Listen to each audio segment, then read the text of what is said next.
नमस्कार। आज हम अध्ययन करेंगे मुद्रास्फीति के प्रभाव, इफेक्ट ऑफ इन्फ्लेशन। मुद्रास्फीति की प्रारंभिक स्थिति में तो आर्थिक विकास को बल मिलता है, किंतु कुछ समय के बाद जब इसकी तीव्रता में वृद्धि हो जाती है तो वह अर्थव्यवस्था के लिए एक गंभीर समस्या बन जाती है। इस स्थिति के आर्थिक एवं सामाजिक परिणाम इतने गंभीर होते हैं कि प्रत्येक व्यक्ति को इससे बचना चाहता है। मुद्रास्फीति के प्रभावों को निम्न बिंदुओं से समझा जा सकता है। फर्स्ट, विनियोगकर्ता। विनियोग वर्ग को दो भागों में बांटा जा सकता है। फर्स्ट, निश्चित आय वर्ग तथा सेकंड, परिवर्तनशील आय। निश्चित आय वर्ग में आने वाले विनियोगों को अपनी पूंजी पर एक निश्चित आय प्राप्त होती है। इस प्रकार के विनियोगकर्ताओं को मुद्रास्फीति में हानि उठानी पड़ती है, क्योंकि विनियोग पूंजी से आय तो निश्चित होती है, किंतु कीमत वृद्धि से इस निश्चित आय की क्रय शक्ति घट जाती है। इसके विपरीत परिवर्तनशील आय वर्ग को स्फीति काल में अत्यधिक लाभ प्राप्त होता है। मुद्रास्फीति काल में अधिकांश विनियोगकर्ताओं को लाभ ही होता है।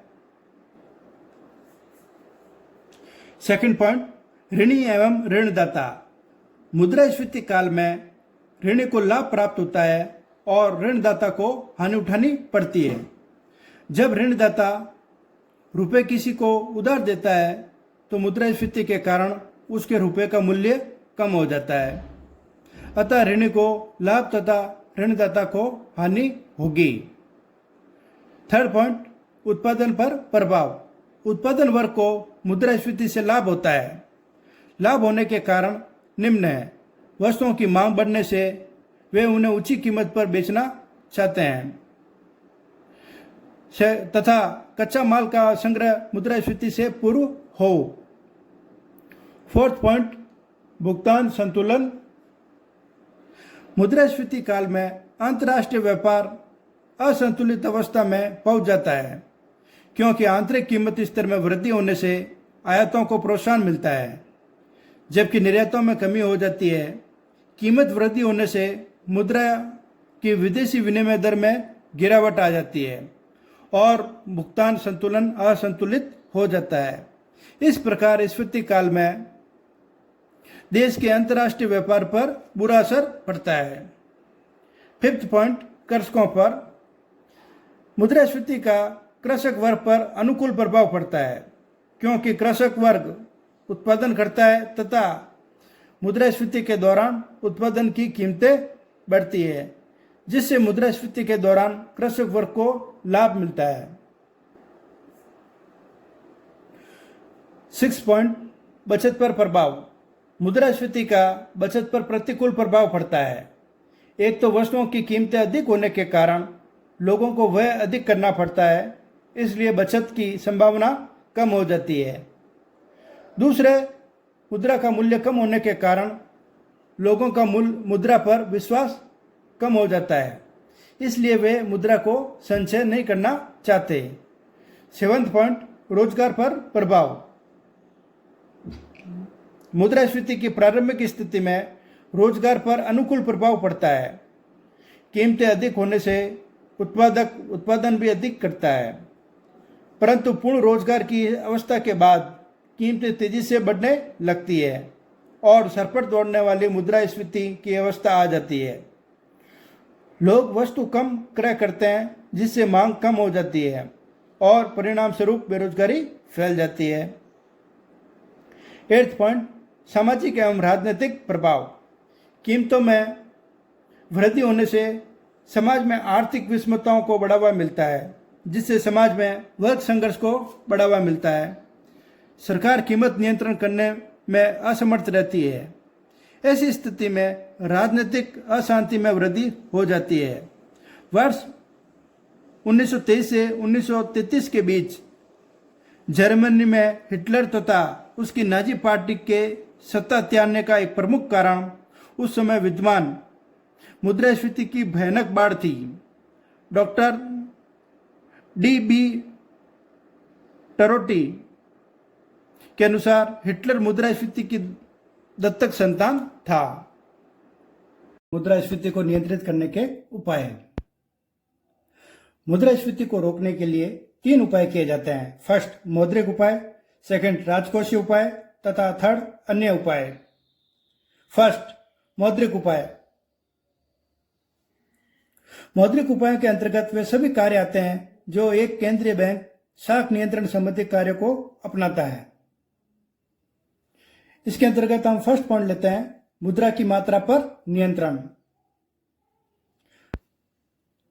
मुद्रास्फीति को रोकने का एक महत्वपूर्ण उपाय मुद्रा की मात्रा पर नियंत्रण करना है। सरकार को केंद्रीय बैंक द्वारा किए जाने वाले मुद्रा निर्गमन पर प्रतिबंध लगाना चाहिए। सेकंड पॉइंट, शाख नियंत्रण। मुद्रास्फीति को नियंत्रित करने के लिए केंद्रीय बैंक को शाख का संकुचन करना चाहिए।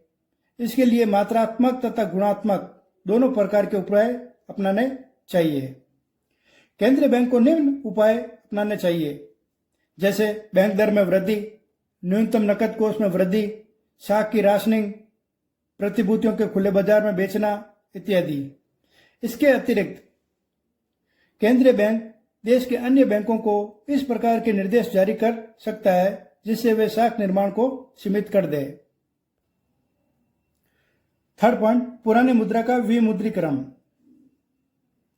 जब मुद्रास्फीति संकटपूर्ण अवस्था में पहुंच जाती है तो सरकार पुरानी मुद्रा समाप्त करके नई मुद्रा जारी कर सकती है। सरकार कुछ निश्चित समय में पुरानी मुद्रा की कुछ निश्चित मात्रा को नई मुद्रा में बदलने की अनुमति दे सकती है। सेकंड पॉइंट, राजकोषीय उपाय।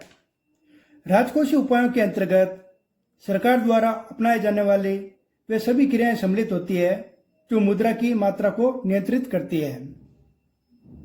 इसके अंतर्गत सरकार कर नीति, व्यय नीति एवं अन्य आर्थिक नियंत्रण आते हैं जो मुद्रास्फीति को नियंत्रित करने के लिए प्रयोग में लाए जाते हैं। इससे सरकार लोगों के आर्थिक जीवन में प्रत्यक्ष रूप से हस्तक्षेप कर सकती है।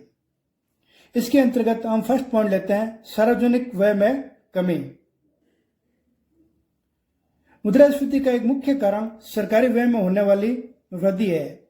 इसे कम करने हेतु सरकार को अनावश्यक व्यय, विशेषकर अनुत्पादक व्यय को कम कर देना चाहिए।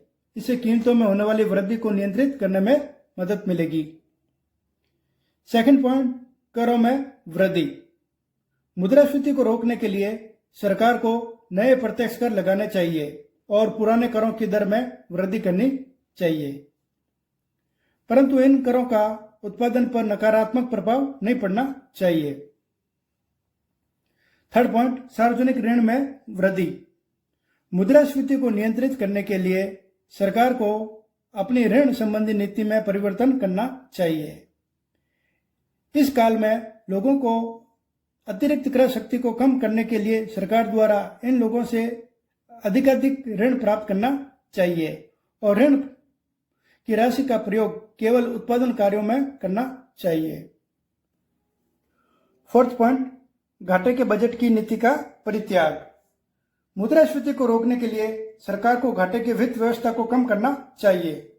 मुद्रास्फीति को रोकने के लिए यह आवश्यक है कि सरकार अपने बजटों को संतुलित रखे। सरकार को अपने अनावश्यक खर्चों में कटौती भी करना आवश्यक होता है। फिफ्थ पॉइंट, मुद्रा का अतिमूल्यन। मुद्रास्फीति को कम करने के लिए मुद्रा का अतिमूल्यन करना चाहिए। इसके परिणाम स्वरूप निर्यात कम होगा। अन्य उपायों के अंतर्गत हम फर्स्ट पॉइंट लेते हैं, उचित व्यापार नीति। वस्तुओं की पूर्ति में वृद्धि करने के लिए सरकार को उचित व्यापारिक नीति अपनानी चाहिए। इसका अभिप्राय यह है कि ऐसी वस्तुएं जिनकी मांग अधिक है उनके आयात में वृद्धि तथा निर्यात में कमी करनी चाहिए। इस प्रकार की नीति मुद्रास्फीति नियंत्रण करने में सहायक होती है। सेकंड पॉइंट, उत्पादन में वृद्धि। उत्पादन में वृद्धि के अंतर्गत ऐसी वस्तुओं का उत्पादन अधिक होना चाहिए जिनकी कीमतों में शीघ्रता से वृद्धि होने की संभावना होती है। उत्पादन में वृद्धि के लिए सरकार को सार्वजनिक क्षेत्र में उत्पादन प्रारंभ करना चाहिए।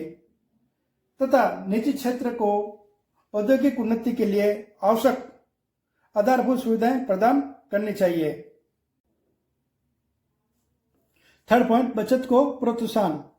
मुद्रास्फीति की अवधि में सरकार को बचत को प्रोत्साहित करने की योजनाएं बनानी चाहिए। इसमें सरकार अनिवार्य बचत योजना तथा 5 या 10 वर्ष के इनाम बॉन्ड का विक्रय प्रारंभ कर सकती है। फोर्थ पॉइंट, कीमत नियंत्रण एवं राशन व्यवस्था। मूल्यों में वृद्धि जो मुद्रास्फीति के कारण होती है को रोकने के लिए सरकार मूल्य नियंत्रण कर सकती है और इसके साथ साथ अनेक राशनिंग की व्यवस्था भी की जा सकती है। परंतु इस प्रकार की नीति तभी सफल हो सकती है जब प्रशासन व्यवस्था ठीक हो, अन्यथा चोर बाजारी की स्थिति उत्पन्न हो जाती है। फिफ्थ पॉइंट, उचित निवेश नीति। मुद्रास्फीति की अवधि में उन उद्योगों में निवेश की मात्रा में वृद्धि की जानी चाहिए जिनमें वस्तुओं का उत्पादन कम समय में ही अधिक बढ़ाया जा सकता है। ऐसे उद्योगों में निवेश कम करना चाहिए जिनमें उत्पादन दीर्घकालीन होता है।